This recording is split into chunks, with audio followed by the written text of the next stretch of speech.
Ano ba na naman ang problema? Nang malaman ko kay Yaya Veron na ikaw pala susundo sa mga bata, hindi ako mapanatag. Alam ko kung anong klaseng babae ka. Baka sakta mo pa itong mga apo ko eh. Ba't ko naman sila sasaktan? Eh, mga pamangkin ko yan. Pamilya ko sila. Children, from now on, hindi na kayo sasama sa babaeng yan unless kasama si Yaya Veron or your father. Is that understood? Ano bang problema? Eh, magkakasama lang naman kami sa isang bahay. Wala naman nangyayari sa kanila. Hindi ko naman sila sinasaktan. Guard! Manong guard! Nga kayo dito? Yes. May problema po ba dito? Oo, malaki. Dahil pinapasok nyo itong babaeng to na kriminal. Paano mapahamak lahat ng bata dito? Tsahin po nila ako. Kahit tanungin niyo pa po sila. Authorized po ba kayong manundo dito sa mga bata? Nasa listahan po ba pangalan nyo?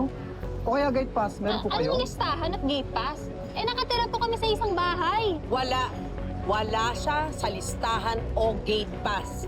Kaya sa susunod na papasukin itong kriminal na to, kayo naman ang mawawala ng trabaho, kuya. Opo, ma'am.